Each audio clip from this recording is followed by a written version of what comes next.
नमस्कार। पंजाब सक्सेस मंत्रा पर आप सब लोगों का स्वागत है और आज हम 20 इंपॉर्टेंट एमसीक्यूज डिस्कस करेंगे हिस्ट्री, आर्ट एंड कल्चर से संबंधित। चलिए पहले सवाल से शुरू करते हैं। फर्स्ट क्वेश्चन है, भारत इतिहास माला संशोधक मंडल जो है ये 1910 में बनाया गया था और इसको बनाने वाले थे विश्वनाथ काशीनाथ रजवाड़े, रामकृष्ण गोपाल भंडारकर, राजेंद्र लाल मित्रा या के नीलकंठ शास्त्री। उत्तर है आपका ए, यानी विश्वनाथ काशीनाथ रजवाड़े इसमें सही उत्तर है। ये देखो, भारत इतिहास माला संशोधक मंडल जो है 1910 में बना था पुणे में और इसमें मदद मिली थी इन्हें केसी मेहंडाले से। विश्वनाथ काशीनाथ रजवाड़े का जन्म 24 जून 1863 को हुआ, मृत्यु 31 दिसंबर 1926 को। क्योंकि इतिहास की अच्छी जानकारी रखते थे तो इनको कहा ही जाता था इतिहासाचार्य रजवाड़े। 1895 में मराठी मैगजीन शुरू की इन्होंने और भाषांतर जो है बेसिकली इस मैगजीन का नाम था।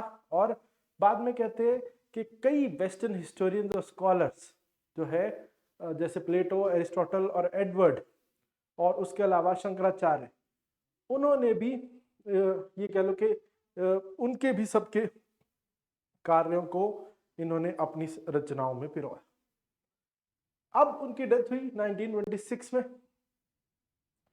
और उसके बाद इनका एक बहुत इंपॉर्टेंट जो वर्क है वो है मराठाचार्य इतिहास की साधने।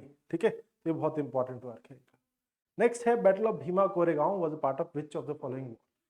भीमा कोरेगांव की लड़ाई में से किस युद्ध का हिस्सा थी?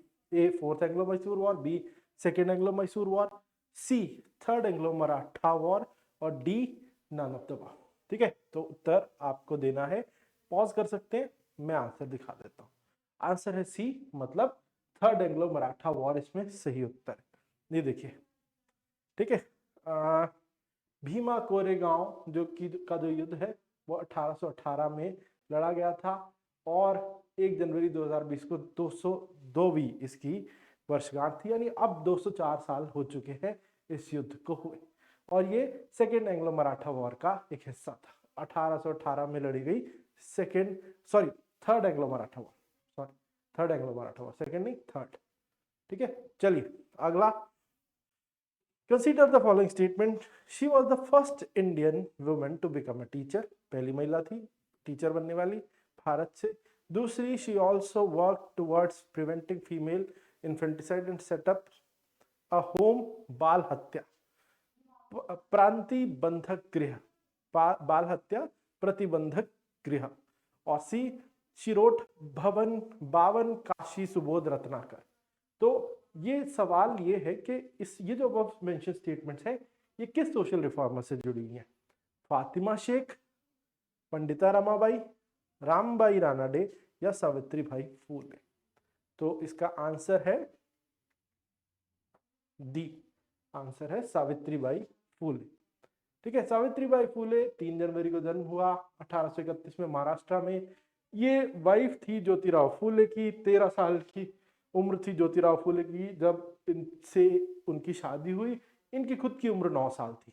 ज्योतिबा 21 साल की उम्र में थे और सावित्री 17 की जब इन्होंने एक स्कूल शुरू किया 1848 में, और जो भारत का पहला महिला स्कूल बना जिसे भारतीय के द्वारा ही चलाया जाता था। ठीक है, तो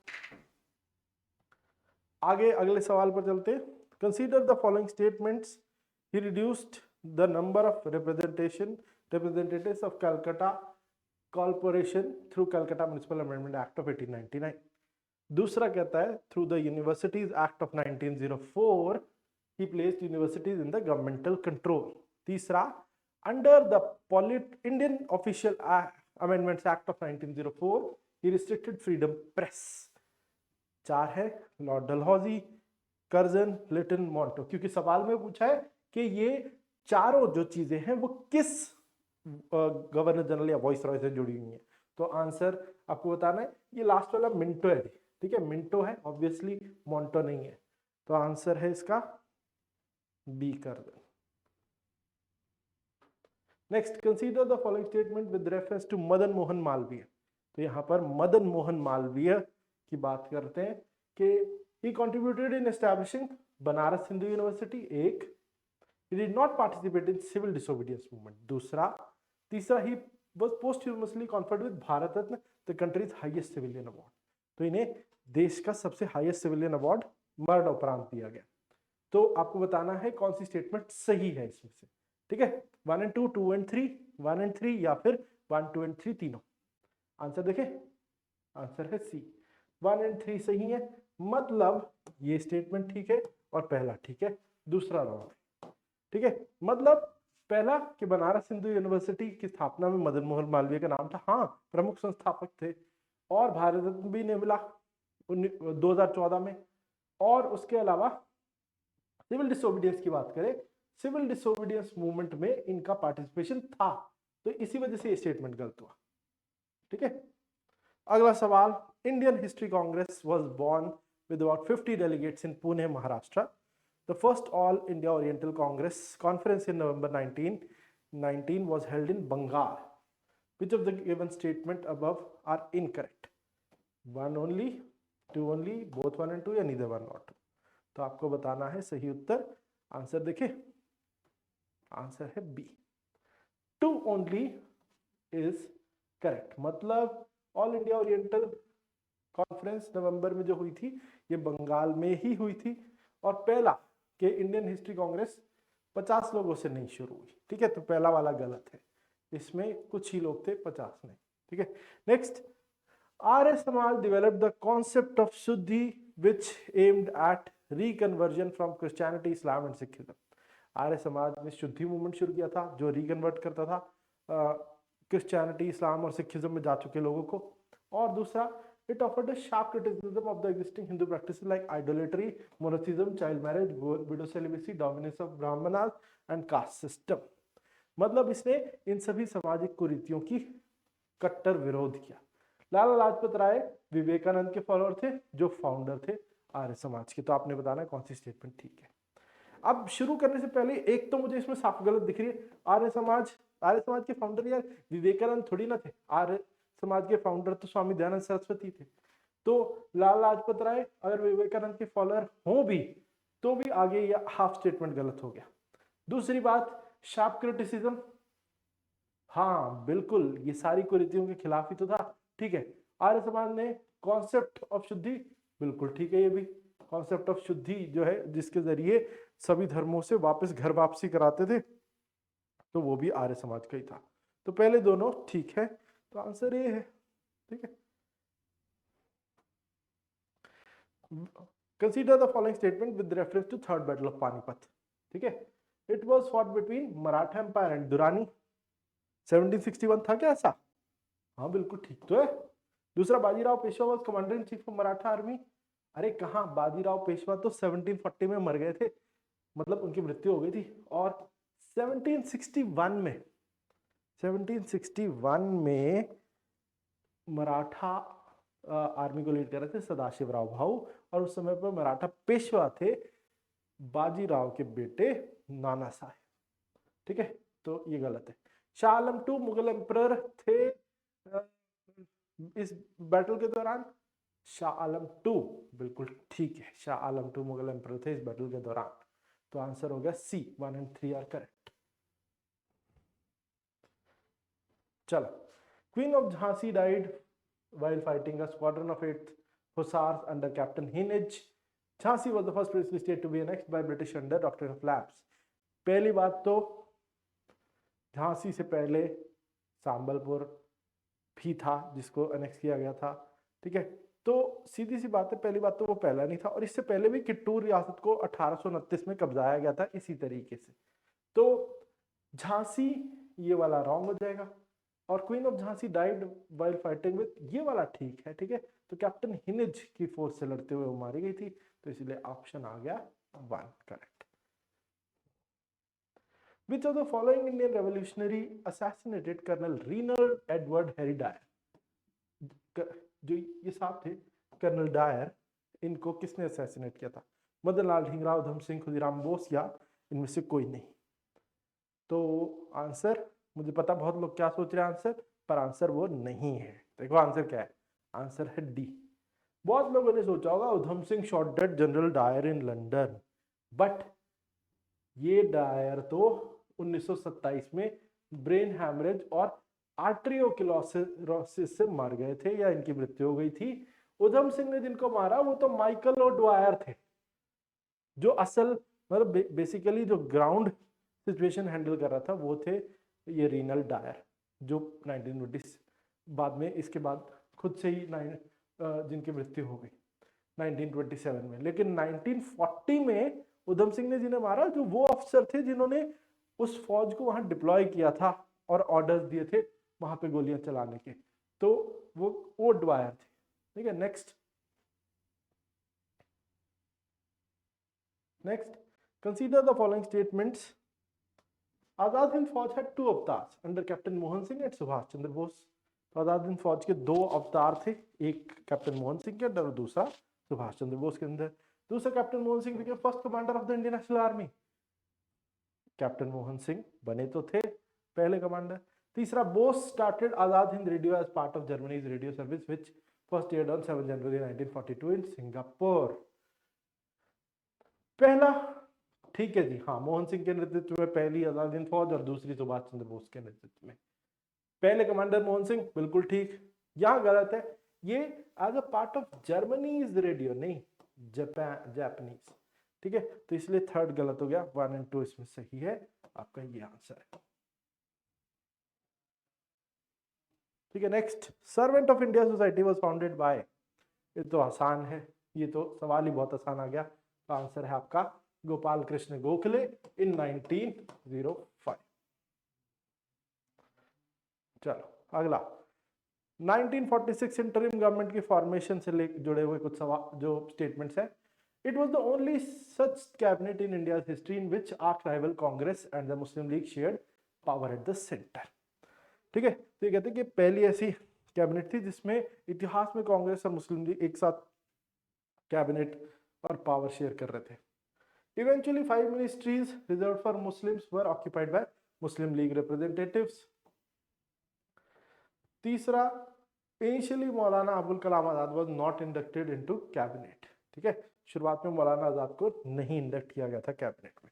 तो आंसर है डी। तीनों ठीक है,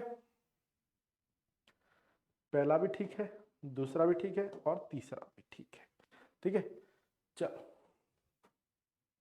विच of the following personality is the founder of Asiatic society of Mumbai.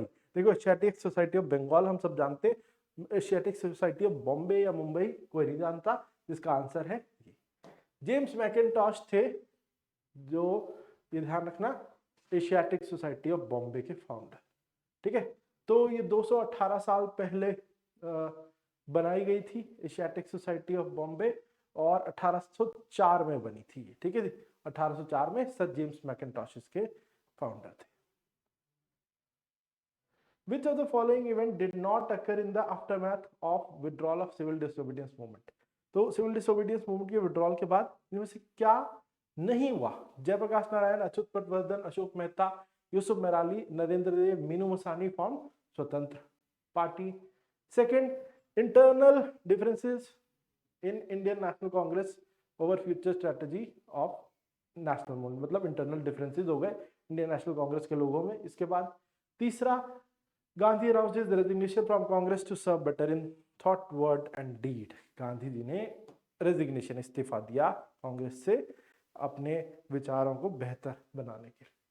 तो आंसर है ए। मतलब भाई ये सब लोगों ने स्वतंत्र पार्टी नहीं बनाई, डिड नॉट हैपन में सिर्फ ये वाला आएगा ए। दूसरा ठीक है, दूसरा है इंटरनल डिफरेंस हुए थे, भाई स्वराज्य तभी तो निकले, और गांधी जी ने 6 साल के लिए पॉलिटिक्स छोड़ी थी, तो ये भी ठीक है। तो सिर्फ आंसर आएगा ए। ठीक है जी, चलो। While launching which of the following mass movement Gandhi called it biggest fight of my life? सबसे अपनी जिंदगी की सबसे बड़ी लड़ाई गांधी जी ने किसको बताया? सिविल डिसोबीडियंस को, फास्टिंग अगेंस्ट कम्युनल अवार्ड को, नॉन कॉपरेशन को, या क्विट इंडिया मूवमेंट को? तो आंसर है क्विट इंडिया मूवमेंट। ठीक है, तो ये आपका सही उत्तर है। क्यों? क्योंकि गांधी जी को लगता था अब उन्हें ऑल आउट जाना है। अब उन्हें पहली बार अपने लोगों से बिल्कुल अपना नॉन वायलेंस के विचार पे अड़े रहने के प्रिंसिपल से अलग हटना भी पड़ सकता है शायद पहली बार। तो इसीलिए उनके जीवन की सबसे बड़ी लड़ाई थी जब वायलेंस भी नहीं होने देनी और फिर भी लोगों को खड़े होने के लिए कहना है। तो ये सबसे बड़ी उनके लिए समस्या थी। Next, consider the following statements with reference to Lal Bahadur Shastri. He became a life member of Servants of People Society, Lok Sevak Mandal, founded by Lal Lajpat Rai. Second, he participated in non-cooperation movement and the Salt Satyagrah. Third, during Nehru's illness, he was Defense Minister of India. तो अपनी illness के दौरान वो defence minister थे भारत के। Which of the statement given above is are correct? 1 and 2, 1 and 3, 3 only या 2 and 3? देखिए तो आंसर है ए। देखो पहला ठीक है, सर्वेंट्स ऑफ पीपल सोसाइटी लोक सेवा मंडल के जो है वो लाइफ मेंबर बने थे लाल बहादुर शास्त्री, जिसे लाल लाजपत राय ने बनाया था। दूसरा, नॉन कॉपरेशन और सॉल्ट सत्याग्रह में भी उन्होंने पार्टिसिपेशन किया था, लेकिन वो डिफेंस मिनिस्टर नहीं बने, रेलवे मिनिस्टर बने थे, डिफेंस नहीं। ठीक है, चलो okay. Next, consider the following statements about Charles Wood's dispatch 1854। पहला कहता है it recommended English education policy of downward filtration for India. Second, higher education was given a boost in 1957 through the creation of universities in Calcutta, Bombay, Madras, one model of universities of London. It laid stress on female and vocational education and on teachers training. ठीक है, चलो मैं बता देता हूँ इसमें एक एक करके। English education downward filtration theory Macaulay ने दी थी 1835। चार्ल्स वुड ने इसे डिस्कार्ड किया, बोलता है ये बिल्कुल गलत है, ये सिस्टम ही गलत है, डाउनवर्ड फिल्ट्रेशन भारत में बुरे तरीके से फेल हुआ। उसके अलावा 1857 में हाँ 3 यूनिवर्सिटीज उसी साल ओपन की गई थी, लीड्स यूनिवर्सिटी लंदन के आधार पर, कलकत्ता, बॉम्बे और मद्रास में, बिल्कुल ठीक है। और फीमेल एजुकेशन पे और वोकेशनल एजुकेशन और टीचर ट्रेनिंग पे फोकस किया था वुड्स डिस्पैच ने, सही है। तो 2 and 3 इसमें सही है आपका उत्तर।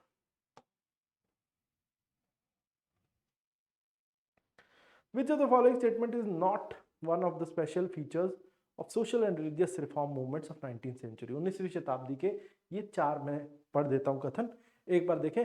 movements had remained confined to a narrow social space। तो movement जो है वो narrow social space में रह गया था। most of the reform movements were headed by and belonged to the 3 higher castes, ब्राह्मण, कायस्थ और वैद्य। तीसरा, they relied on legislation for imposing reform from above। और चौथा, the reformers of the early 19th century exhibited a staunch opposition to colonial rule. ठीक है, तो पहला movement बहुत कम लोगों में पहुंचा, ठीक है, और ये सोशल रिलीजियस रिफॉर्म्स की बात कर रहे हैं। दूसरा, रिफॉर्म मूवमेंट जो है ज्यादातर इसे 3 अपर कास्ट ही लीड कर रहे थे, ब्राह्मण, कायस्थ और वैद्य, ज्यादातर, सारे नहीं। दे रिलाइड ऑन लेजिस्लेशन, मतलब वो कानून के ऊपर ही ज्यादा निर्भर थे, इन सबको मतलब का व्यवस्था को सही तरीके से लगवाने के लिए उनका खुद से कोई ज्यादा बदलाव लाने के बहुत बड़े एफर्ट नहीं थे। रिफॉर्मर्स जो है उन्होंने कॉलोनियल रूल का स्टॉन्च अपोजिशन किया। तो भाई ये तो गलत है, सोशल और रिलीजियस रिफॉर्म्स वालों ने कॉलोनियल रूल का कोई बहुत भारी विरोध नहीं किया था। हाँ ये बात ठीक है, कानून पे निर्भर थे, ब्राह्मण, कायस्थ, वैद्य, ज्यादा पार्टिसिपेशन था और ज्यादा लोगों तक ये मूव नहीं पहुंचे थे। ठीक है, सॉरी, तो चले, तो यानी कि आपका डी इसमें सही आंसर आएगा। जो हमने क्योंकि नॉट पूछा था तो इनकरेक्ट हमने जो डाला वो आपका सही उत्तर होगा, तो आंसर आएगा डी। ठीक है, last, Kittur uprising is related with Rani Chennamma, Rani Avantibai, Rani Durgavati या रानी रुद्रम। तो किट्टूर चिन्नम्मा जो पहली रियासत थी, किट्टूर रियासत, जिसके ऊपर doctrine of lapse British east India company के द्वारा इम्पोज किया गया था, और इन्होंने बिल्कुल वैसी बहादुरी से लड़ी जैसे रानी लक्ष्मीबाई लड़ी थी। कहानी में बहुत स्ट्राइकिंग सिमिलैरिटीज रानी लक्ष्मीबाई से। इनके भी हस्बैंड जो राजा थे किट्टूर रियासत के, उनकी डेथ हो गई। इनका बेटा जो जिसको इन्होंने जन्म दिया था, उनकी भी बाद में डेथ हो गई। तो जिसकी वजह से इनको ने एक बच्चा अडॉप्ट किया, ब्रिटिश सरकार ने उसे एक लीगल सक्सेसर नहीं माना, ईस्ट इंडिया कंपनी की सरकार ने, और उन्होंने फिर इनकी रियासत हड़पनी चाहिए। इन्होंने विद्रोह किया, एक बार तो हरा भी दिया, लेकिन दूसरी जंग में इन्हें पकड़ लिया गया। फिर कित्तूर चिन्नम्मा या रानी चिन्नम्मा की डेथ जेल में ही हुई, अनलाइक झांसी की रानी जो युद्ध में मारी गई थी। बस ये डिफरेंस है, बाकी बहुत हद तक कित्तूर चिन्नम्मा और झांसी की रानी की कहानी सेम है। सिमिलर स्टैचू जैसा झांसी की रानी का आप देखेंगे ग्वालियर में, ऐसा ही रानी चिन्नम्मा का देखेंगे बेंगलोर शहर में। ठीक है, तो ये थे आज के 20 सवाल। एक एक्स्ट्रा सवाल मैं आपके लिए लाया हूं। All India anti touchability league 1932, इसकी स्थापना किसने की थी? ठीक है, बी आर अम्बेडकर, एम के गांधी, एम सी राजा या मदन मोहन मालवीय? तो इसका आंसर है एम के गांधी। इन्होंने जेल से ऑल इंडिया एंटी टचेबिलिटी की लीग की शुरुआत की थी 1932 में। ठीक है, क्योंकि जब उन्होंने फैसला कर लिया था कम्युनल अवार्ड्स के अगेंस्ट कि वो अब जो है भारत में हरिजन अपलिफ्टमेंट के लिए जो है अपना जीवन समर्पित करेंगे। ठीक है जी, चलो तो आज के लिए इतना ही, फिर मिलेंगे, धन्यवाद।